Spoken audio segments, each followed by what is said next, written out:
official, so let's say hi to everybody watching at home if you can for us. Good morning, world. It's your boy Will Smith here from Tailior Officials. Good morning. So my first question for you is, where did the story of Will Smith begin?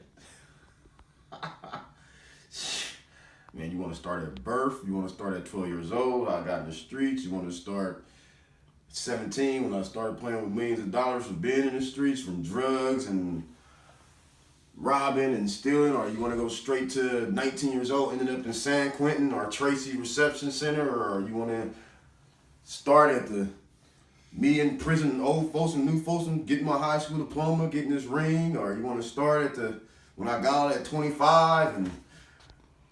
So what was the most influential or important thing or the event in your life that made the most impact that made you want to start Tailor-Made Officials Basketball Association?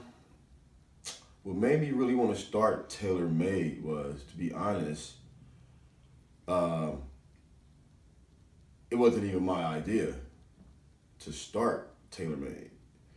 I was on the road with a couple of other regular officials at the time, and a couple of tribal crews I used to be with, and everybody just kept talking like, man, we want to start our own thing, we want to start our own thing, we want to start our own thing.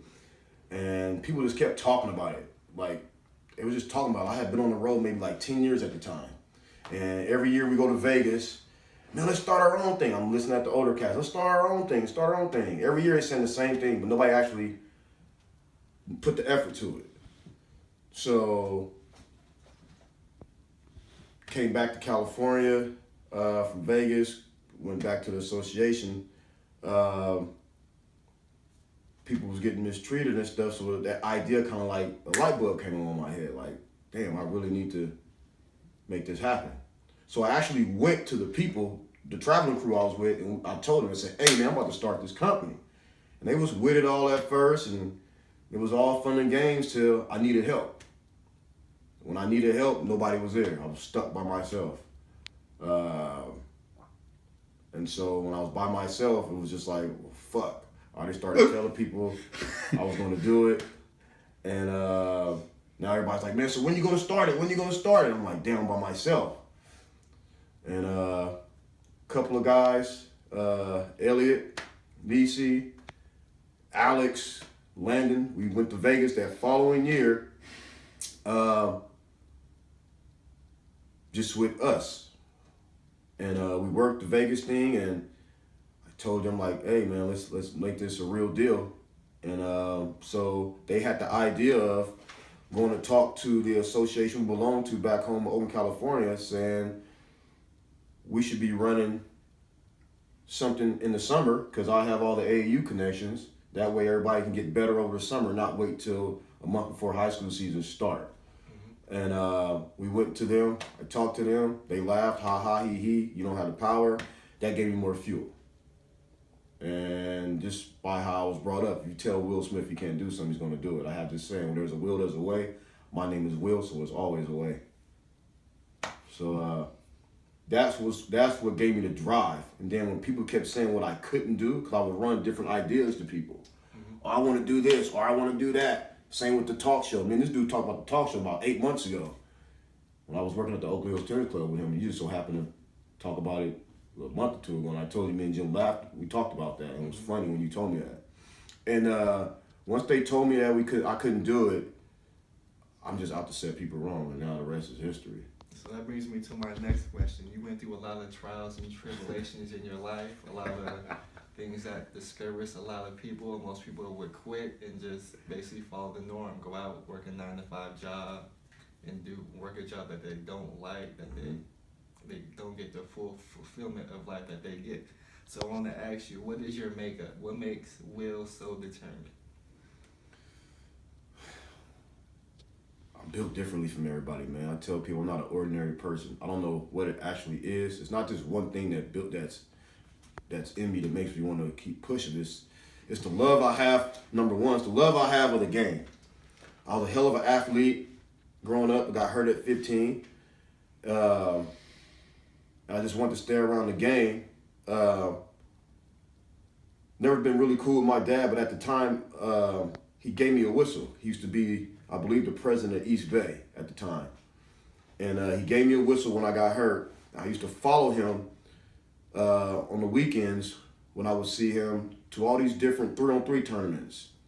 Met a couple of celebrities during that time at the same time, Mark Curry and those guys. Met some players, J Kidd and all that, and Gary Payton and all that. He would be reffing these games, these people in the building.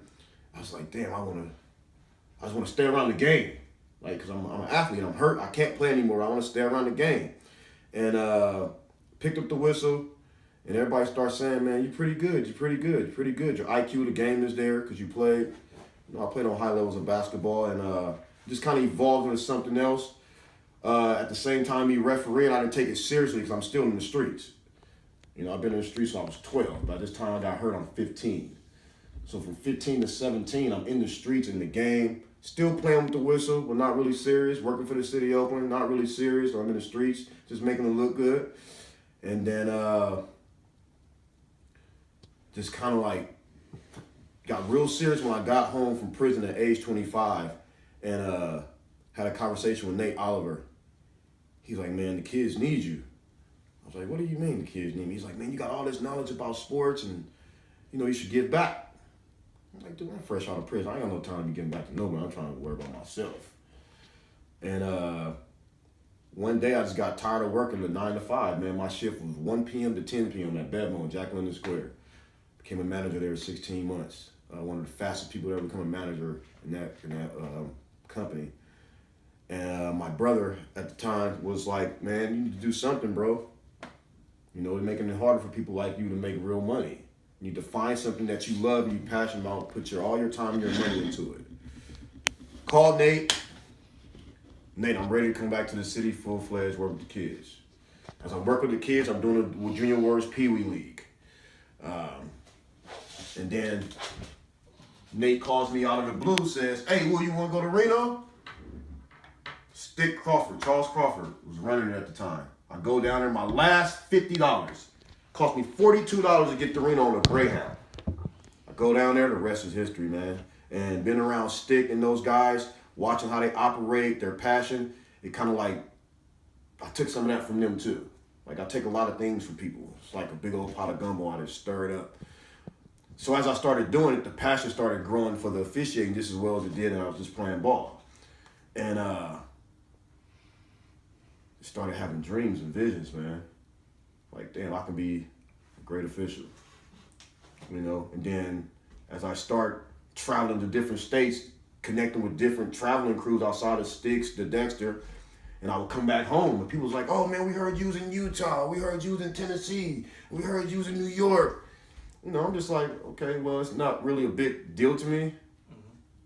Just doing my job, but people kept saying, you're really good, you're really good, you're really good. What you gonna do with all that knowledge? You gonna be selfish like all the other veterans in the game, or you gonna give it back? Well, I decided to give it back. So in your deciding to give it back, you developed Tailor-Made Officials Basketball Association. Well, that name actually came from one of our board members, some white guy named Jim Thompson. I love him. I was doing a game with him with the association we were with at the time. And he said, Will, you're really good. You just need to be tailored up. So as I get the idea of starting the company, I got woken up between 3 and 4 o'clock. I'm dwelling on what the hell I'm gonna name this name. It has to be something catchy. It gotta make sense. It gotta be something like everybody can relate to it. You know, what people won't remember. And woke up between 3 and 4 o'clock. I kept hearing tailor-made, tailor-made, tailor-made, tailor-made. And I'm laying there, tailor-made, tailor-made, tailor-made, tailor-made. I'm like, what the hell? So I get up and I write it down on my piece of paper. Tailor-made.